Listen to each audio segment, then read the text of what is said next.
Por la señal de la Santa Cruz de nuestros enemigos, líbranos, Señor Dios nuestro, en el nombre del Padre, del Hijo y del Espíritu Santo. Amén. Señor mío y Dios mío, creo firmemente que estás aquí, que me ves, que me oyes. Te adoro con profunda reverencia. Te pido perdón de mis pecados y gracia para hacer con fruto este rato de oración. Madre mía Inmaculada, San José, mi Padre y Señor, Ángel de mi guarda, interceded por mí. Me quedó en la semana pasada un par de meditaciones de este tiempo de Cuaresma y Semana Santa, porque ya lo llené con las meditaciones del curso de retiro de sacerdotes, los ejercicios espirituales, pero quería que quedasen al aire, quedasen sin dar y sin meditarlas, porque a mí también me ayuda el hablarlas y el grabarlas, porque en general eso me ayuda siempre a hacer oración, ¿no? Y precisamente pues tenía esta idea, esta meditación que he empezado ahora mismo, después de ponernos en presencia de Dios, como siempre, la tenía como muy pensada, ¿no?, para el viernes pasado, que, como bien te recuerdas que te dije en la primera meditación, son los días penitenciales. Y entonces, pues me viene muy bien, ¿no?, pues darle vueltas a esa idea de lo que es un día penitencial y lo que significa también, lógicamente, para nuestra vida y para nuestra santidad. Y bueno, y lo hacemos en este contexto de Cuaresma, que no deja de ser importante, porque la Iglesia nos está encomendando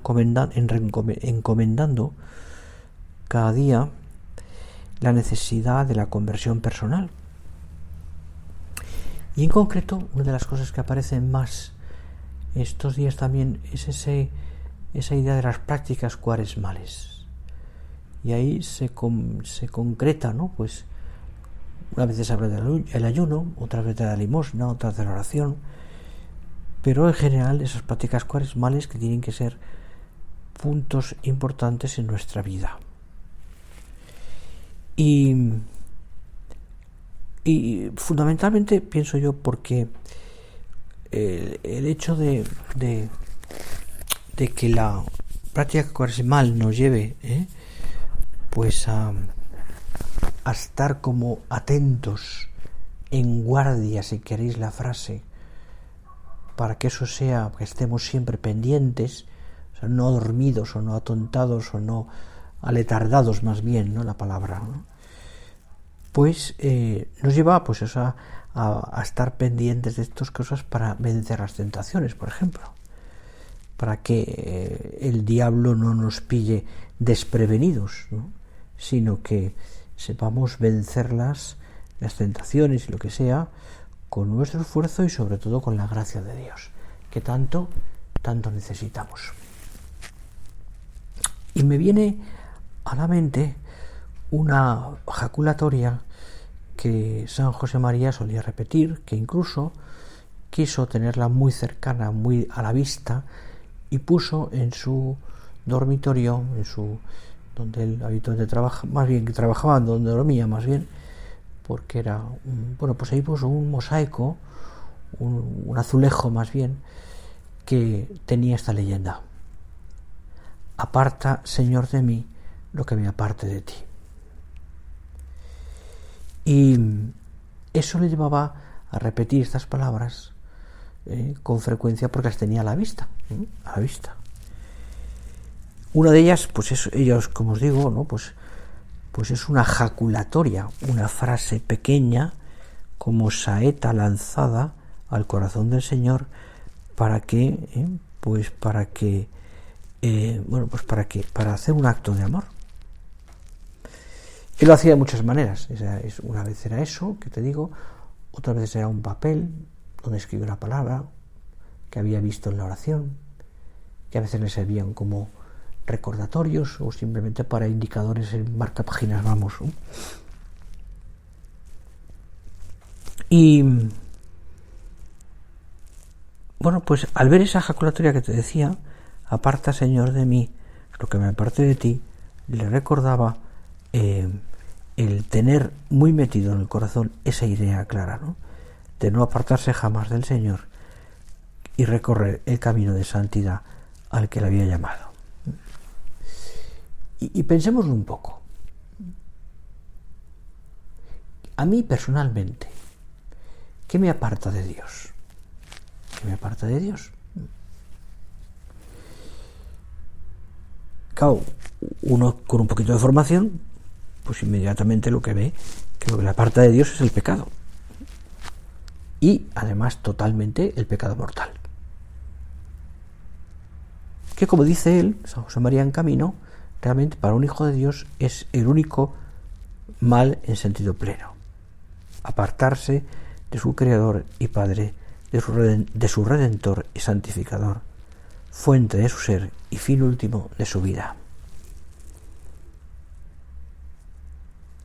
Es claro que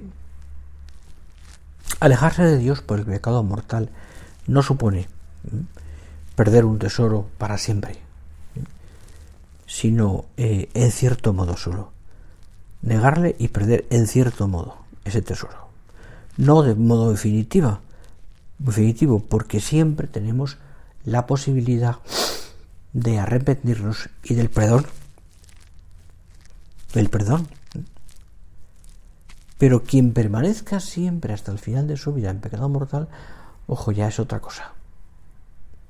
Si una persona pues no es capaz de arrepentirse, y yo entiendo que eso está en la conciencia de cada persona, yo no lo puedo hacer hasta el último segundo de su vida, pero si no es capaz de arrepentirse o no quiere arrepentirse, entonces sí que es más duro, ¿no? Es más duro. Mira, nosotros, los hombres, ¿no? Pues por las diversas circunstancias de la vida, llamamos a las cosas que son buenas o que son malas. O decimos, esto es un éxito o esto es un fracaso. O esto es una alegría o esto es una pena. Es verdad que esos calificativos tienen un alcance relativo. Incluso hay cosas que un acontecimiento concreto que nos puede parecer un fracaso, nos puede parecer, no sé, una pena, o lo contrario. Hay personas que, bueno, hay acontecimientos que a unas personas pueden satisfacer y otras disgustar. Es más, nosotros con el paso de los años nos hemos dado cuenta que un episodio doloroso resultó después favorable. Hay cosas que nos han dolido, pero que después nos ha hecho cambiar, por ejemplo. O hay situaciones en las cuales hemos pasado una época de sufrimiento, pero al cabo del tiempo nos damos cuenta que había que pasar por ahí. Que el Señor se sirvió de eso. También. Esto no quiere decir que la palabra bueno o malo sea vacía, porque claro, si una cosa es buena o es mala y después es buena en el sentido no de ontológicamente, sino me sirvió para, fue una bendición de Dios que yo pasara aquellas dificultades porque me vino bien para, entiéndeme, creo que se entiende. Pero hay cosas que en sentido absoluto son buenas y en sentido absoluto son malas. Son malas. El pecado siempre es malo. Siempre es malo. No es una simple infracción técnica de la ley divina, sino que es rechazar el amor de Dios, manifestado en que como Cristo padeció y murió por nosotros. Y dice San José María de una manera tremenda, ¿no? Dice en un punto, creo recordar que es de Surco: El pecado, dice, no se reduce a una pequeña falta de ortografía, y añade, es crucificar, desgarrar a martillazos las manos y los pies del Hijo de Dios y hacerle saltar el corazón. Ya te digo que es tremendo, ¿no? Porque a mí este punto, concretamente cuando lo leí por primera vez, me impactó muchísimo.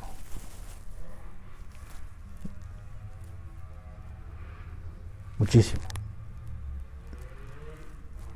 Por eso, él insiste en que el único pecado, el único mal en la tierra es este, el pecado.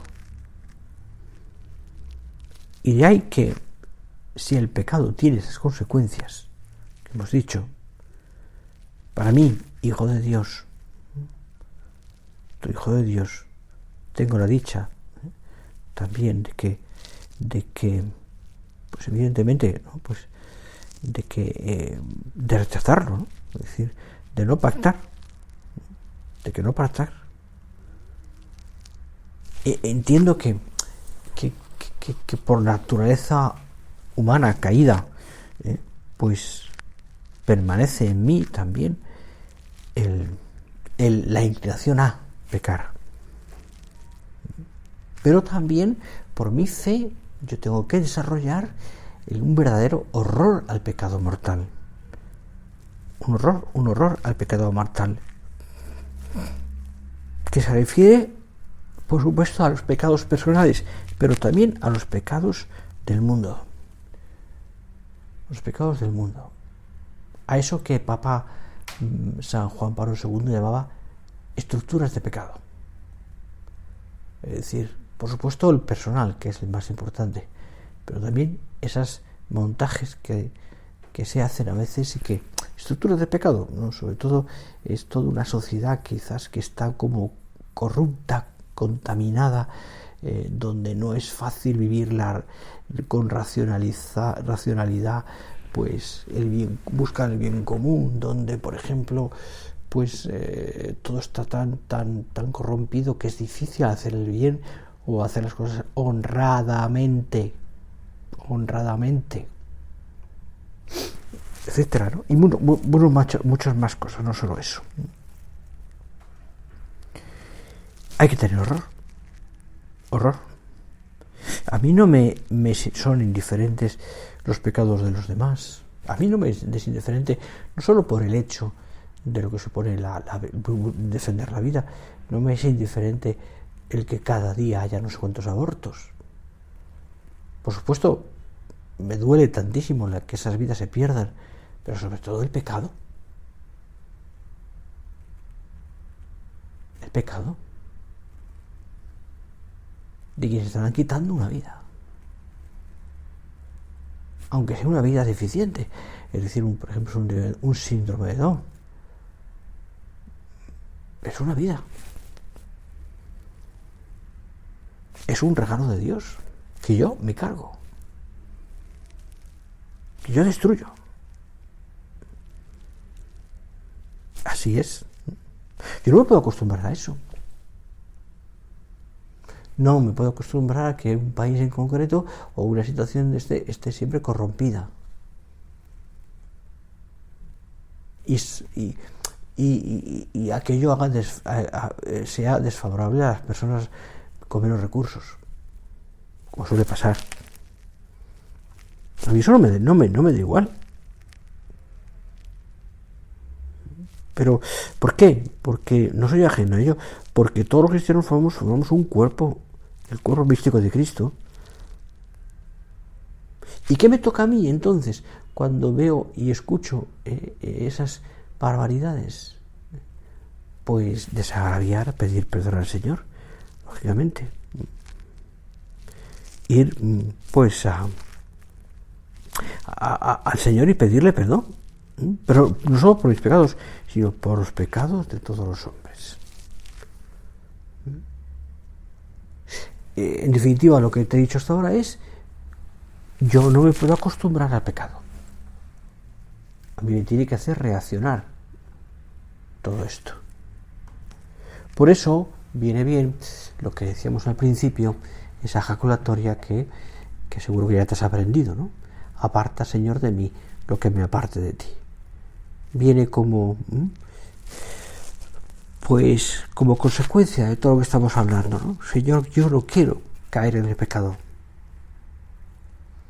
Aparta, Señor, de mí lo que me aparte de ti. Así es. Pues resulta indispensable desenmascarar la tentación y advertirla como tal, llamando, yo diría, que las cosas por su nombre. Por su nombre. No pasa nada, sí que pasa. Yo no puedo dejar llevar por la tentación de soberbia, de pereza, de falta de rectitud de intención, de sensualidad, de lo que sea. No, porque me están como atando. Y conforme yo vaya ofenda a Dios, estoy más atado todavía. Más atado. La tentación. Sería un absurdo, ¿no? Pues yo creo el intentar vencer la tentación con nuestras fuerzas, sin contar con Dios. Es decir, a base puramente de puños, de mi esfuerzo personal. Me aparto, tal, pero a lo mejor la primera lo consigo, pero no sé yo si a la quinta o la sexta vas a conseguirlo. Es decir, la voluntad también a veces es débil. Por supuesto que Dios no va a permitir nunca que seamos tentados por encima de nuestras fuerzas, pero a veces las fuerzas son escasas o demasiado presuntuoso, pensando uno que va a vencer las cosas. La tentación. La petición, aparta, Señor, de mí lo que me aparte de ti, expresa ese convencimiento. La conciencia humilde de mi propia debilidad y la seguridad plena en la ayuda divina que me hace poner en práctica el consejo también del Señor. Velad y orad para no caer en la tentación, dice el Señor. Velad y orad para no caer en la tentación. Por tanto, también a mí me toca eso. No pido, porque no lo puedo pedir, no tener tentaciones, porque eso está en la entraña humana, precisamente por el pecado. Sino que no me deje caer en ella. No le puedo pedir al Señor que no tenga yo tentaciones, porque eso es absurdo. Pero sí que no me deje caer en ella. Las tentaciones en sí mismas no apartan de Dios. Por ejemplo, ¿por qué lo digo? Porque el mismo Cristo fue tentado. El mismo Cristo fue tentado. Son a la vez, en el sentido propio del término, pruebas, ocasiones para afirmar el amor a Dios, para corredimir con Cristo, para reparar nuestra lucha. Y luego, pues, también las derrotas, los momentos difíciles, también son ocasiones para rectificar y para pedir perdón, lógicamente, ofrecer al Señor eso. Insisto, no se trata de que no tengamos tentaciones, sino que no nos deje caer en ellas, como decimos en el Padre Nuestro. Porque en sí mismas las tentaciones no apartan de Dios. No apartan de Dios. Aparta el pecado. Bienaventurado, dice la Sagrada Escritura, el hombre que sufre tentación, porque una vez probado recibirá la corona de la vida que Dios prometió a los que le aman. Eso de la carta de Santiago. A los que le aman. La Iglesia nos enseña además del pecado mortal, que el pecado venial debilita al alma. Entraña siempre un desorden, a los bienes creados. Entraña siempre como el egoísmo de pensar en nuestras cosas solamente, no estar pendiente de los demás Es fácil que con la edad uno se aísle, viva su vida al margen del resto Y es importante que también nosotros vivamos en vida de familia, en todos los sentidos. Hay pecados veniales, es verdad, que se cometen prácticamente sin consentimiento, con una voluntariedad muy débil. Pero no dejan de tener importancia porque tiene una materia, ¿verdad? Y que nos puede llevar directamente al arrepentimiento.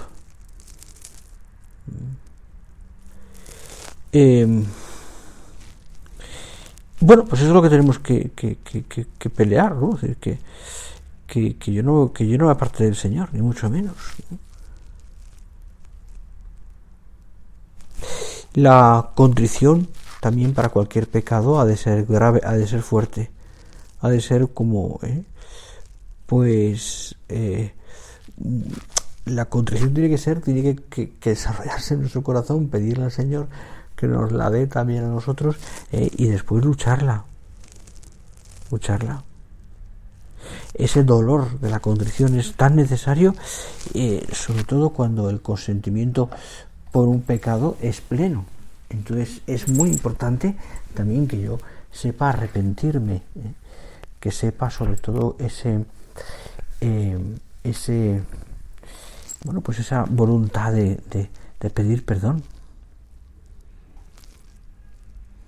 Porque si yo dejo que entre el pecado de esa manera sutilmente, ¿no? Un pecado venial, una pequeña falta, un tal, voy preparando un terreno para que después va a venir una tentación más grave, ¿no? Cosas más serias. Por eso siempre se nos ha recomendado también que rechacemos el pecado, cualquier tipo de pecado, y porque incluso se nos dice que abominemos del pecado. Abominar esos pecados ha de ser nuestra actitud hondamente arraigada de abominar el pecado venial deliberado, de esas claudicaciones que no nos privan de la gracia divina, pero que debilitan los cauces por los que se llega. Mira, tú y yo hemos recibido del Señor tantas cosas buenas. A ti y a mí se nos pide también pues que seamos hombres y mujeres que pongamos el corazón en las cosas, que luchemos todos los días y que vayamos forjando nuestra vida en ese continuo juego de la gracia divina y de la correspondencia humana. Y corresponder a nuestra vocación de cristiana, ¿no? Y algunos también de vosotros en vocaciones concretas, ¿no? Pues eso me equivale a una correspondencia a la gracia divina, a un camino recorrido que lo haré de muchos modos, pero que entra siempre dentro de la entrega total. Para mí, pronunciar con sentido pleno las palabras aparta, Señor, de mí lo que me aparte de ti, supone siempre renovar la decisión de la santidad sin apartarme lo más mínimo de la vocación que Dios me ha dado, cuidando con amor todas las exigencias que me puedan decir quien me lleva la dirección espiritual o quien yo vea también en la oración. Y esa decisión interior tiene que estar unida a rechazar no solo el pecado, sino cualquier cosa que desagrade a Dios nuestro Señor, aunque en sí misma pueda ser bueno para otros. Como dice San Pablo, todo me es lícito, pero no todo me conviene. Ojo, no todo me conviene. Sabía lo que Dios le había pedido y sentía Pablo la necesidad imperiosa de dejar al de lado todo lo que pudiera ser estorbo para su misión. Del mismo modo tenemos que hacer nosotros. Hay que quitar de nuestra vida todo lo que sea estorbo para nuestra fe. Hemos de subordinar a las exigencias de nuestra vocación y todo a las exigencias de nuestra vocación y misión divina. Te lo leo con unas palabras de San José María.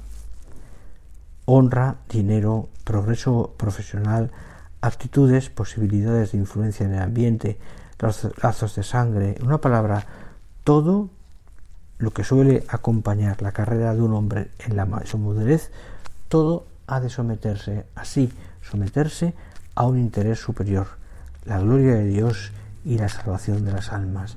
Ese es el mayor, te añado yo, fin del hombre, ¿no? Fin del hombre, evidentemente.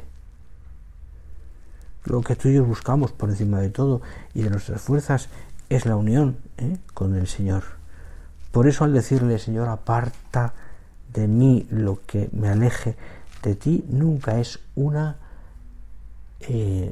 vocación equivocada. Es decir, no, pues es lo que me lleva, evidentemente a unirme a los demás. El saber que todo lo que aparte de ti, Señor, lo quiero rechazar. No es una negación, es una gozosa afirmación de amor. Usi a Cristo, que supone un no al amor propio desinteresado. Nos negamos a nosotros mismos para seguir al Señor. Así es claro. O sea, me lucho por quitar todas esas caídas, esos momentos, ¿no?, de debilidad, para estar más cerca del Señor y para seguirle. El que quiera venir pos de mí, niégase a sí mismo, tome su cruz y sígame. Pues el que quiera salvar su vida la perderá, pero el que pierde su vida por mí la encontrará. Así de claro. Así de claro. Las circunstancias de nuestra vida, las decisiones que tenemos que tomar a veces, en el terreno profesional o en la familiar, lo que sea, pues nos tienen que llevar a discernir.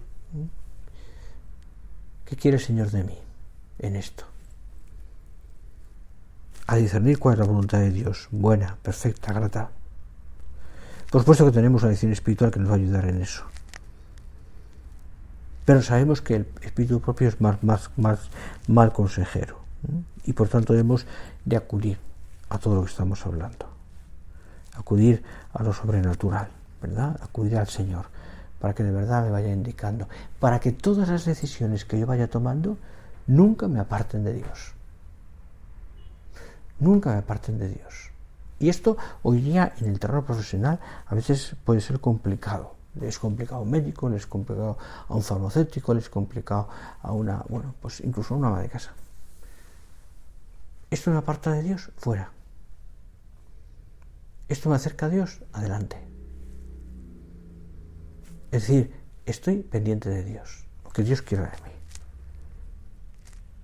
María, como te acuerdas, en las bodas de Caná está pendiente y dice: haced lo que os diga. Las madres están pendientes de lo que daña a sus hijos y les apartan del peligro llevándole de la mano. Pues yo creo que María Santísima vela por nosotros siempre, para protegernos, para cogernos de la mano, para que todo lo que hagamos no nos aparte de su Hijo. Y a ella, terminando esta oración, quiero acudir también confiadamente para que de verdad María Santísima nos ayude. Bajo tu amparo nos acogemos, Santa Madre de Dios.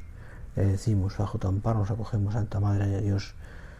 Bueno, pues pedírselo, ¿no? Ponernos bajo el amparo de la Virgen, para que nada me aparte del Señor, para que todo lo que me pueda apartar yo lo rechace, incluso lo más pequeño. Quiero estar, Señor, unido a ti siempre. Quiero que el pecado no domine mi vida.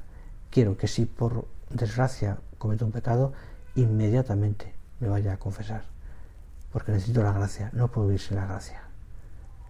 Bueno, vamos a pedirlo al Señor y ponemos, como te digo, a nuestra Madre Santa María como protectora de todo esto, para que ella me enseñe a apartar de mí todo lo que pueda apartarme de Dios. Te doy gracias, Dios mío, por los buenos propósitos, afectos, inspiraciones que me has comunicado en esta meditación. Te pido ayuda para ponerlos por obra. Madre mía Inmaculada, San José, mi Padre y Señor, Ángel de mi guarda, interceded por mí.